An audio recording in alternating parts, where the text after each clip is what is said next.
एक बार की बात है, गौतम बुद्ध अपने शिष्यों के साथ एक गांव से दूर किसी बड़े नगर की तरफ जा रहे थे। गर्मी के दिन थे और रास्ता भी बहुत लंबा था। गौतम बुद्ध अपने शिष्यों सहित बहुत देर से चल रहे थे, जिस वजह से उन्हें प्यास लग रही थी। वहां से कुछ ही दूरी पर बरगद के वृक्ष की एक घनी छाव थी। सभी लोग उस वृक्ष के पास पहुंच जाते हैं और महात्मा बुद्ध अपने शिष्यों सहित वृक्ष की घनी छाया के नीचे विश्राम करने लगते हैं। बहुत देर से चलने की वजह से सभी का गला प्यास से सूख रहा था।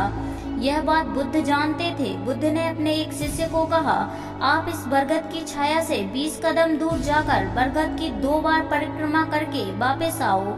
शिष्य वैसा ही करता है जैसा बुद्ध ने बताया। परिक्रमा के बाद जब शिष्य महात्मा बुद्ध के पास आया तो बुद्ध बोले कि क्या आपको किसी ठंडी हवा का अनुभव हुआ था? शिष्य बोला, हाँ महात्मा बुद्ध, उस उत्तर दिशा की तरफ से मुझे कुछ ठंडी हवा का अनुभव हुआ था। शिष्य की यह बात सुन महात्मा बुद्ध शिष्य से तुरंत बोले कि उसी दिशा में चले जाओ, जरूर वहाँ से कुछ ही दूरी पर एक तालाब अवश्य मिलेगा। उस तालाब से सबके लिए पानी ले आओ। शिष्य उसी दिशा में जब दूर जाता है तो वहाँ सच में एक तालाब होता है। तालाब देख शिष्य बहुत प्रसन्न होता है और तालाब के निकट जाकर जैसे ही तालाब से पानी भरने वाला होता है, सभी शिष्य की नजर वहां दूर तालाब में कपड़े धो रही कुछ स्त्रियों पर जाती है। यह देख शिष्य मन ही मन में सोचते हैं कि यह पानी तो गंदा हो गया है, लेकिन जब शिष्य ध्यान से तालाब के पानी को देखते हैं कि अभी भी तालाब का कुछ पानी साफ है, इतने में गाड़ी से 2 बैल तालाब के किनारे से होती हुई निकलती है। बैलगाड़ी के पहिए तालाब की मिट्टी के ऊपर इतनी जोर से निकलते हैं कि तालाब के नीचे बैठी हुई सारी मिट्टी तालाब के ऊपर आ जाती है, जिस वजह से तालाब का बचा हुआ पानी भी गंदा हो जाता है। यह देख शिष्य बिना पानी पिए क्रोध में महात्मा बुद्ध के पास वापस चला जाता है। शिष्य बड़े ही निराशा भाव से महात्मा बुद्ध से सब बताता है।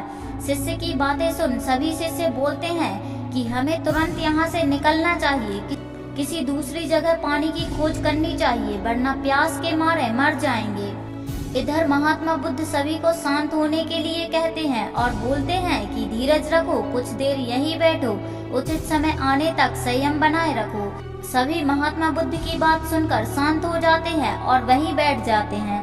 तालाब का पानी पूरी तरह से साफ होता है। यह देख शिष्य बहुत खुश होता है और पानी भरकर महात्मा बुद्ध के पास जाता है। सभी पानी पीकर अपनी प्यास बुझाते हैं, लेकिन अभी भी सबके मन में ये एक सवाल था कि आखिर यह चमत्कार हुआ कैसे? तालाब का सब पानी तो गंदा था। उन्हें लगा कि जरूर ये बुद्ध की शक्ति है। इनमें एक शिष्य ने यह सवाल महात्मा बुद्ध से पूछ ही लिया कि यह चमत्कार आपने कैसे किया? शिष्य का जवाब देते हुए महात्मा बुद्ध बोले कि यह कोई चमत्कार नहीं, यह आपके सब्र का फल है। यह फल है आपके बनाए सब्र का, उचित समय के इंतजार का। जितनी देर हम सब लोगों ने सब्र किया, उतनी देर तक तालाब के पानी के ऊपर तैर रहे सभी तत्व और मिट्टी तालाब के पानी के नीचे बैठ गए थे। फिर कुछ देर बाद शिष्य जब वहां तालाब के पास पहुंचा, तब सब दूषित कर नीचे बैठ चुके थे, जिस वजह से तालाब का पानी पहले की तरह साफ हो चुका था तथा तालाब साफ दिखाई दे रहा था। यदि उस समय आप लोगों ने सब्र ना किया होता, धैर्य ना रखा होता, तो आप इतनी गर्मी में पानी की खोज में प्यासे रहकर शायद अब तक मृत्यु को प्राप्त हो गए होते। क्योंकि यहाँ से अगला कोई तालाब है या नहीं, और होगा भी तो क्या उसका पानी साफ होगा या नहीं? इन सब कारणों से आप कभी प्यास ना बुझा पाते और प्यासे ही मर जाते। फिर इतना बोलने के बाद महात्मा बुद्ध शिष्यों को एक सीख देते हुए कहते हैं कि जैसी स्थिति हम लोगों के समक्ष आई है, वैसी ही स्थिति और मुश्किल दौर जिंदगी के हर मोड़ पर आएंगे। तब उस समय भी आपको ऐसे ही संयम बनाए रखना होगा और अपने विवेक से काम लेते हुए ही आपको एक उचित फैसले के साथ सही नतीजे पर पहुंचना होगा।